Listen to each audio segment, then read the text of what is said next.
ماشاءاللہ بیتی سے تو میں ہمیشہ بتاتا ہوں مقصود یہ ہوتا ہے کہ اصلاح احوال ہوں جی اور ایسے مضامین پتہ چلیں کہ جس سے مقصود یہ ہے کہ ہم جو ہے وہ اپنی روحانی کی منزلیں طے کریں، جس سے کوئی فخر مقصود نہیں ہے. تو یہ ذکر صرف محض اصلاح کے لیے مقصود ہے، انسان مشرِ راہ بناتا ہے. تو آج مجھے واقعہ یاد آیا، یہ غالباً 93 یا 92 کا واقعہ ہے. اچھا تو میں طیبہ مسجد بلاک ڈی نارتھ ناظم آباد کراچی پاکستان، یہ وہاں پہ میں امام تھا. تو غالباً 89 میں وہاں امام لگا تھا، تو وہاں میں امام اور خطیب تھا. تو یہ 92 اور 3 کی بات ہوگی. تو گویا کہ شروع کے 2-3 سالوں کا یہ واقعہ ہے. تو میں 5 وقت کا امام بھی تھا، خطیب بھی تھا، نمازیں پڑھاتا تھا. اور طیبہ مسجد بلاک ڈی نارتھ ناظم آباد کراچی پاکستان یہ ایک بہت بڑی مسجد ہے. تو وہاں پر یہ سلسلہ چلتا تھا. اب ظاہر ہے کہ میں نیا وہاں امام ہوں، تو وہاں جو مقتدی ہیں، مقتدی ہر مسلک کے، ہر فرقے کے ہیں. تو ہر بندہ فائنڈ آؤٹ کرنے کی کوشش کرتا ہے کہ میں کس مسلک کو فرقے کا ہوں. اچھا حالانکہ آپ جانتے ہیں کہ میں مسلک و فرقوں کا قائل نہیں ہوں. تو بس وہ میں حضرت کی امت مجدد ملت مولانا اشرف علی تھانوی رحمہ اللہ تعالیٰ کا وہ موقف کہ آپ اپنے مسلوں کو چھوڑو نہ، دوسرے کے مسلوں کو چھیڑو نہ، اس پہ عمل کرو. آپ کے اپنے علمی دلائل اپنی منزل پہ چلتے رہیں، دوسرے کی ٹانگ نہ کھینچیں. نتیجہ یہ ہے کہ آج ہمارے ہندو پاک میں اس لوٹ کسوٹ کی وجہ سے جو ہے وہ لیگ پولنگ، وہ یا بریلوی، یہ دیوبندی، یہ الحدیث، یہ چگڑالوی کر کے کیا ہو رہا ہے، وہ ایک دوسرے کی ٹانگیں کھینچ رہے ہیں. نتیجہ یہ ہے کہ وہ پورا جو ہے طوفان بدتمیزی، ایک دوسرے پر پگڑیاں اچھالتے ہیں. اور پھر اس فرقہ واریت کی وجہ سے پاکستان کی ساکھ کو کتنا نقصان پہنچتا ہے.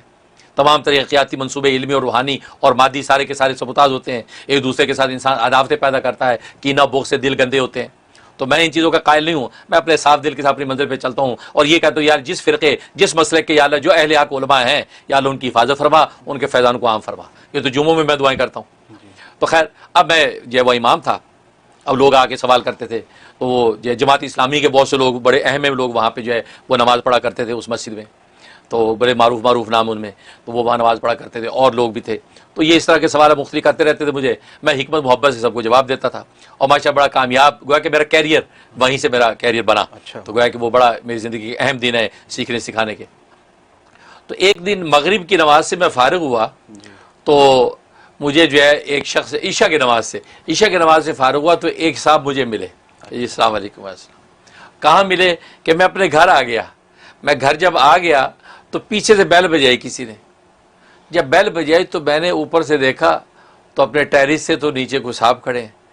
میں خیر نیچے چلا گیا، ہلکا ہلکا اندھیرا تھا، تو میں گیا. جی کہ جی امام صاحب آپ سے ایک سوال کرنا. میں کیا؟ کہا جی میں ابھی مسجد میں نے نماز پڑھی ہے، یہ طیبہ مسجد میں، آپ غالباً امام ہیں وہاں. تو وہاں میں نے نماز پڑھی، تو وہاں تبلیغی جماعت آئی ہوئی ہے. تو تبلیغی جماعت آئی ہوئی ہے، تو ان کی باتیں مجھے سمجھ میں نہیں آئی. کیونکہ میں نے ان سے پوچھا کہ یہ الصلاۃ والسلام علیکہ یا رسول اللہ کا یہ جو صلاۃ و سلام ہے، یہ پڑھنا صحیح ہے، پڑھ سکتے ہیں؟ کہتا نہیں پڑھنا، یہ صحیح نہیں ہے. انہوں نے مجھے یوں ڈانٹا کہ یہ نہیں پڑھنا. تو مجھے سمجھ میں نہیں آئی کہ یہ نبی پاک صلی اللہ علیہ وسلم پر صلاۃ و سلام ہے اور وہ کیوں منع کر رہے ہیں. وہ کہہ رہے نہیں پڑھنا، اور یہ نماز والا درود ابراہیم یہ پڑھا کرو. اچھا کہتے وہ تو خیر میں کہتا پڑھتا ہی ہوں، لیکن یہ بھی میں نے ایک بزرگ تھے ملیر کے اندر، میں نے ان سے سنا تھا کہ الصلاۃ والسلام علیکہ یا رسول اللہ جو ہے یہ صلاۃ والسلام پڑھا کرو. تو میں پڑھتا ہوتا تھا. تو میں ان کی تعلیم میں بیٹھ گیا، تو میں نے ان سے یہ سوال پوچھ لیا.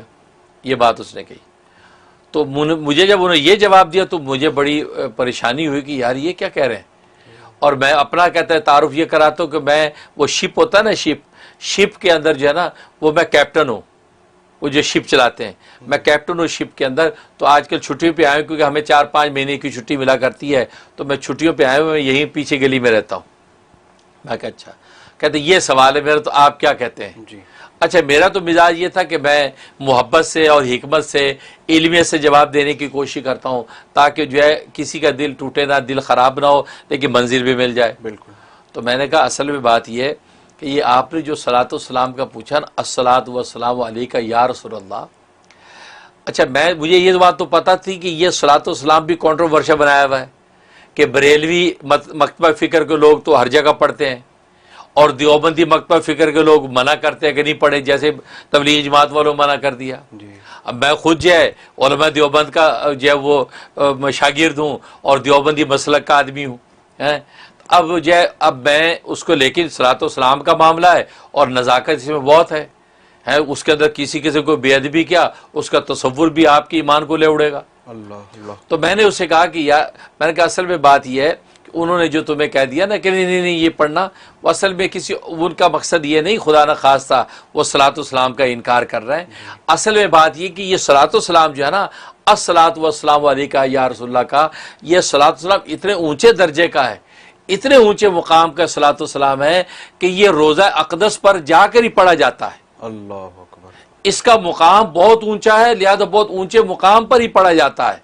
چاہے تو رسول اللہ صلی اللہ علیہ وسلم وہاں روزہ اقدس میں موجود ہیں، وہاں جا کر ہی ہر آدمی پڑھتا ہے الصلاۃ والسلام علیکہ یا رسول اللہ، الصلاۃ والسلام علیکہ یا حبیب اللہ، الصلاۃ والسلام علیکہ یا نبی اللہ. تو میں نے کہا ہر آدمی وہاں پڑھتا ہے. بالکل. کیوں؟ میں نے کہا دیکھو، جب کوئی عبادت بہت اعلیٰ اور خاص ہوتی ہے اس کی شرائط بھی اعلیٰ اور خاص ہوتی ہیں. سبحان اللہ. میں کہ جمعہ دیکھو، جمعہ ایک بہت اسپیشل عبادت ہے، لہذا اس کی خاص شرائط ہیں کہ وہ جمعے کے دن میں اور زور کے وقت میں اور ان شرائط جامع مسجد میں اور اس طریقے سے ادا کی جائے گی. بالکل. میں کہ آپ گھروں میں جمعے نہیں پڑھ سکتے ہیں، جہاں چاہے جمعہ پڑھ دیا، بغیر خطبے میں پڑھ دیا، نہیں، اس کی شرائط ہے. تو میں کہ اسی طریقے سے، لیکن زور کہیں بھی پڑھ سکتے ہیں، لیکن جمعہ زور سے بڑھ کر ایک خاص عبادت ہے. تو اسی طریقے سے عید کی نماز میں کہ اسپیشل خاص عبادت ہے، وہ خاص دن میں، خاص وقت میں، خاص شرائط کے ساتھ اسی وقت پڑھی جاتی ہے. یہ نہیں کہ عید آپ روزانہ عید پڑھتے رہو، نہیں ہوگا. بالکل اسی طریقے سے میں کہ حج کی عبادت کتنی اونچی عبادت ہے، لہٰذا اتنی خاص عبادت ہے زندگی میں ایک دفعہ، اس کے لیے اللہ تبارک و تعالی خاص شرائط رکھی ہیں کہ وہ مکہ ہی کے اندر ہوگی اور ان شرائط کے ساتھ ہوگی، ان ایام میں ہوگی. روز کر بھی نہیں سکتے. آپ سوچیں یار آج کا رش نہیں ہے، جا کے میں مینا عرفات گھوم کے آ جاتا ہوں، وہ بس سیر و سیاحت ہوگی، آج نہیں ہوگی. میں کہ بالکل اسی طریقے سے الصلاۃ والسلام علیکہ یا رسول اللہ کا جو درود شریف ہے، یہ اتنا اعلیٰ اور عرفہ مقام کا ہے کہ جس کو صحابہ اکرام اپنی زبانوں سے نبی کی موجودگی میں پڑھتے رہے، یہ وہ صلاۃ والسلام ہے. اور نبی سنتے تھے الصلاۃ والسلام علیکہ یا رسول اللہ، صحابہ بول رہے ہیں، کتاب و حدیث کتاب میں آ رہا ہے. لیکن یہ اتنی اونچی درجے کا درود شریف، یہ اونچے مقام یعنی روزہ اقدس پر ہی جا کے پڑھا جاتا ہے. اس کے وہ آداب ہیں. یہ کسی اور مقام پہ پڑھیں گے تو اس کا مطلب آپ اس صلاۃ والسلام کے جو ہے درود شریف کی اس عظمت کا لحاظ نہیں کر پائیں گے. تو ان تبلیغی جماعت والوں جو آپ کو منع کیا کہ نہیں پڑھنا، ان کا مقصد یہ کہ یہاں نہیں پڑھنا بھائی، یہ بہت اونچے درجے کی گویا کی عبادت ہے، یہ روزہ اقدس پر ہی جا کے پڑھنی ہے، یہ وہاں پہ کرنا ہے. اس لیے وہاں پہ یہ کرنے کا صلاۃ والسلام ہے، یہاں پہ ہر جگہ پڑھنے کا نہیں ہے کہ ہر جگہ پڑھیں.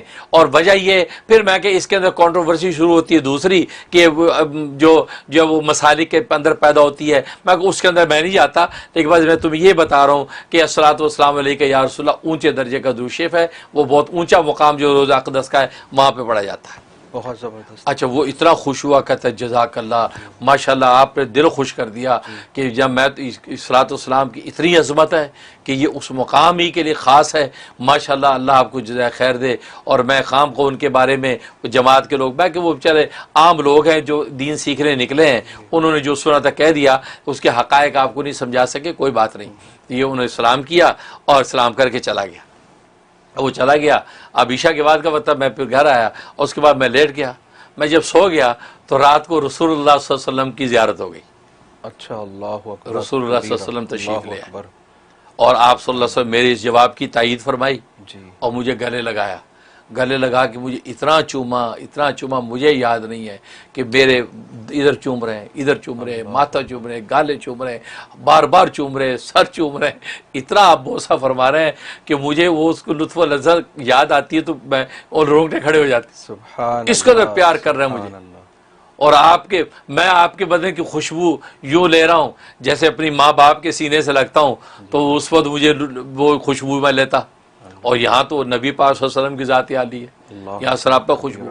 اس قدر آپ نے مجھے چوما اور اس قدر میری تحسین فرمائی اور اتنے خوش ہوئے اور بار بار مجھے جو ہے وہ بڑی محبت اور تحسین کی نظر سے دیکھا ہے. اور جہاں مجھے جو ہے شاباش دی کہ بھی تم نے جو جواب دیا ہے بہترین شاندار بات کی ہے. ماشاءاللہ. بے شک. اس کے بعد میری آنکھ کھل گئی اور میں جب صبح اٹھا ہوں تو اتفاق ہے کہ وہ خواب میں کوئی حضور سے مجھے چوم رہے ہیں تو میں خوشی سے رو رہا تھا. تو میں اٹھا تو میری داڑھی اسی طرح تارا اور میں رو رہا ہوں. میں اٹھا تو گھر والے کہتے خیریت؟ میں نے کہا میں نے خواب دیکھا ہے بڑا جی. اور رات کا واقعہ میں نے بتایا ہی تھا ان کو. تو اس کے بعد رات یہ دیکھ صبح یہ رات کو خواب دیکھ لیا. تو فجر پڑھ کے ہم فوراً جو ہے وہ دستگیر 14 نمبر فلاں مسجد, وہاں میرے والد نسبتی, میرے پیر و مرشد شہید اسلام حسن الاولیاء حضرت مولانا محمد یوسف لدھیانوی شہید قدس سرو وہ تھے. تو میں نے کہا میں ابا جی کو جا کے بتاتا ہوں. تو میں فوراً جب وہاں پہنچا فجر کے بعد ان سے ملاقات کی تو وہ یہ سارا قصہ میں نے سنایا. میں نے کہا ابا جی میں نے یہ رات ایک بندہ ہے اس سے یہ سوال کیا تھا اور میں نے یہ آگے سے یہ جواب دیا. تو رات کو رسول اللہ صلی اللہ علیہ وسلم تشریف لے آئے, مجھے سینے سے لگایا اور اتنا چوما. تو ابا جی اتنے خوش ہوئے خوشی کے سے آپ کا چہرہ تمتما گیا. فرمانے لگے تم نے تو ایسا شاندار جواب دیا, ایسا شاندار تو امام رومی نہیں دے سکا. کہا کہ امام رومی نے بھی ایک ایسی اسی طرح کی ایک بات جواب دینے کی کوشش کی ہے, لیکن امام رومی سے زیادہ خوبصورت مثالیں تم نے پیش کی. بے شک انہوں نے جو مثال پیش کی وہ مجھے بتائی والد صاحب ابائی شہید نے کہ امام رومی نے یہ مثال پیش کی, لیکن فرمایا کہ وہ بھی اس درجے کی مثال پیش نہیں کر سکا جیسے تو نے یہ مثالیں پیش کی. ماشاء اللہ. اور تو نے اس درود شریف کی عظمت کو جس طریقے سے کھولا ہے کا کمال کر دیا, اور رسول اللہ صلی اللہ علیہ وسلم کے حق قبول ہو گیا تمہارے جو. بہت خوش ہوئے. اور حضرت خاص کچھ مجھے پھر خاص درود شریف اور معمولات جو ہے مجھے ودیت کیے کہ آج میں تمہیں یہ خاص درود شریف تمہیں تحفہ دیتا ہوں. اچھا. تو خاص مجھے درود شریف ملے, کہا یہ پڑھو بس منزلیں ہی منزلیں. تو خیر اس کا پھر میں اہتمام کرتا ہوں. تو مطلب کہنے کا یہ میرا جو ہے زندگی کا ایک بہت بڑا اثاثہ. اور پھر تو رسول اللہ صلی اللہ علیہ وسلم کی توجہات پھر تو ماشاءاللہ سمجھو انگلی پکڑ کے چل رہے ہیں. اللہ تو پھر تو الحمدللہ اللہ کی رحمت. لیکن میں ظاہر ہے اپنے اس طرح کے خواب رسول اللہ علیہ وسلم کے حوالے سے بیان کرنے سے ہیزیٹیٹ کرتا ہوں, بیان نہیں کرتا. اور لوگ میرے بارے میں دیکھتے ہیں وہ میں سن لیتا ہوں, لیکن خود جو ہے میرا مزاج نہیں ہے. لیکن یہ کہ آبیتی کے اندر ایک بڑا اہمیت کا حامل ایک مسئلہ تھا اور بہت اہم ٹاپک تھا. اچھا اس کے بعد کیا ہوا, دوسرے دن عصر کے بعد وہ صاحب پھر آئے, کہنے لگے جی السلام علیکم, رات جب آپ نے مجھے جواب دیا تھا نا, اچھا رات بھی اس نے مجھے کہا کہ حضرت لگتا آپ کے پیر کامل ہے. اس نے مجھے یہ بات کی, لگتا آپ کے پیر کامل ہے, یہ پیر کامل کا فیض ہے. یہ کیا جواب دیا آپ نے, یہ پیر کامل کا فیض ہے, یہ کہہ کے چلا گیا تھا. تو اگلے دن عصر میں آیا, عصر کی نماز پڑھی, مصافحہ کیا کہ حضرت مجھے یقین ہو گیا کہ آپ کے پیر کامل ہیں, مجھے آپ اپنے پیر و مرشد کے پاس لے چلیں, مجھے ان سے بیعت ہونا ہے. اچھا. میں نے کہا اچھا, میں کہا چلو. میں نے تو تیار کیا, میں نے کہا آج مغرب پڑھ کے نا ہم چلتے ہیں. اب مغرب کی نماز میں نے طیبہ مسجد میں پڑھی اور ان صاحب کو میں لے کے چلا. میں دستگیر 14 نمبر ابا شہید کے پاس آ گیا. تو ابا جی مغرب پڑھا کے جو ہے گھر چلے گئے تھے, تو میں گھر پہنچ گیا. تو میں نے کہا ابا جی ایک صاحب ہیں, تو وہ آئے ہیں, تو آپ سے ملنا چاہتے ہیں اور وہ یہ بیعت ہونا چاہتے ہیں. اچھا مجھے پتا تھا ابا شہید جو ہے وہ داڑھی منڈوں کو بیعت نہیں کرتے, داڑھی والا ہو داڑھی منڈے کو بیعت نہیں کرتے, بلکہ نوجوانوں کو تو کہتے 4 مہینے پہلے تبلیغ میں لگا کے آؤ, 4 مہینے لگاؤ پھر بیعت کروں گا. اب لیکن اب اس سے درخواست کی, اب جو ہے وہ بیٹھک کھول دی, بیٹھک میں بٹھا دیا. تو ابا جی آ گئے, تو وہ کیپٹن صاحب ملے, بیٹھ گئے. میں کہا یہ صاحب ہے کہ یہ بیعت ہونا چاہتے ہیں. تو حضرت فرمایا کہ اچھا مزے کی بات, میں نے وہ جو واقعہ ابا جی سے شیئر کیا تھا میں نے صبح, میں یہ بتانا بھول گیا کہ یہ ابا جی یہ وہی آدمی ہے. اچھا. یہ وہی صاحب ہے. میں نے کہا بتاؤں گا تو, لیکن وہ ابا جی آ گئے, پھر ان کی ایک ہیبت, پھر وہ مہمان بھی آ گئے, تو میں بتا نہیں پایا کہ ابا جی یہ صاحب سے جو سوال کرنے ہیں. میں کہا چلو میں بیعت ہو جائے پھر بتاتا ہوں. جی. تو ابا جی نے کہا بیعت. حضرت نے دیکھا اس کا چہرہ, دیکھو تو کلین شیو. تو حضرت نے دیکھا چہرہ, دیکھا تو میری طرف دیکھا.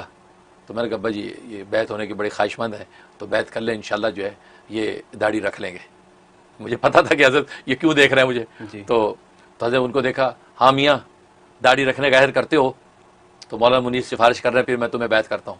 میں کہا جی حضرت بالکل. میں کہا کہ رسول اللہ صلی اللہ علیہ وسلم کی سنت چہرے پہ سجاؤ گے نہیں تو رسول اللہ صلی اللہ علیہ وسلم کی محبت کا راستہ کیسے طے ہوگا, تو داڑھی رکھو گے نا. کہ جی میں عہد کرتا ہوں داڑھی رکھوں. حضرت نے ہاتھ میں ہاتھ دیا, بیعت کیا. بیعت کرنے کے بعد یہ اس نے کہا جی معمولات, حضرت تمہارے معمولات سوائے درود شریف کے کچھ نہیں ہے, تم نے شب و روز صبح شام درود شریف پڑھنا ہے. اچھا. یعنی اب آپ دیکھیں کیسی بزرگوں کا کشف. بالکل. حالانکہ میں ابھی بتایا نہیں. اچھا وہ صاحب ظاہر ہے وہ ایک ایسے مکتبہ فکر یا ایک ایسے ماحول سے آئے تھے جو صلاۃ و سلام درود شریف کے بڑے عاشق دیوانے تھے.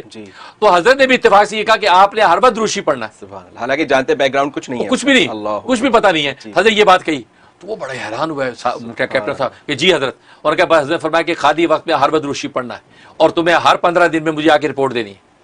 آپ یقین کریں وہ ڈی بلاک میں رہتا تھا, اس نے میں نمازوں میں آتا تھا, اسے درود شریف پڑھنا شروع کر دیا.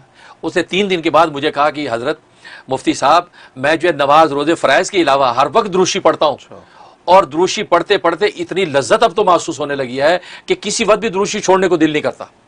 اس کی حقیقی چاشنی محسوس ہوتی ہے. اور آپ یقین کریں وہ ڈی بلاک پہ فٹ پاتھ پہ چل رہا ہوتا تھا سڑک پہ, اور جو دیوانوں کی طرح سر نیچے ہوتا تھا, اللہم صلی علی محمد وعلی آل محمد, یہ بس یہ آہستہ آہستہ اس کی داڑھی بڑھ گئی, اس کا جناب لمبا کرتا اور اس کی سر پہ ٹوپی, اس کا حلیہ ہی سنت کے اندر بدلتا چلا گیا. اور ابھی میں سمجھتا ہوں 3 یا 4 ہفتے گزرے ہوں گے, اس کی زندگی بدل گئی. اتنی داڑھی. 15 دن کے بعد حضرت کو ملا تو حضرت نے فرمایا کہ میاں کون؟ کہ حضرت میں وہی ہوں جس کو آپ نے صلاۃ و سلام پڑھنے کا کہا ہے, بس صلاۃ و سلام نے میری زندگی بدل دی. ہر وقت دروشی پڑھتا ہوں اور میں کہاں سے کہاں پہنچ گیا. اور مجھے آ کے جب وہ بجی نے ان کو معاملات دیے تو باہر جب ہم نکلے گاڑی میں آ رہے تو کہنے لگے حضرت واقعی آپ کے پیر کامل ہیں, آپ کے پیر کامل ہیں, اور رسول اللہ صلی اللہ علیہ وسلم کی کیا نظر کرم ان کے اوپر ہے. کہتا ہم سمجھتے تھے کہ یہ آپ لوگ صلاۃ و سلام کا درس نہیں دیتے, یہاں تو ہے ہی صلاۃ و سلام سارا, یہاں آپ کے پیر و مرشد میں صلاۃ و سلام ہی دیا ہے. اور صلاۃ و سلام کی آپ نے جو عظمت بیان کی کہتا ہم نے کبھی سنی نہیں, اور آج ماشاءاللہ صلاۃ و سلام کہاں سے کہاں مجھے پہنچا رہا ہے.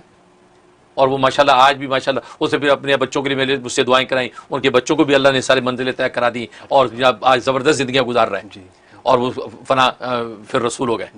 تو کہنے کے بعد یہ وہ واقعات زندگی میں آتے ہیں. تو یہ مجھے آپ بیتی کا واقعہ یاد آیا صلاۃ و سلام کے حوالے سے, ناظرین کی جو ہے میں نے گوشت گزار کیا ہے. اللہ تعالیٰ اس کو قبول و منظور فرمائے.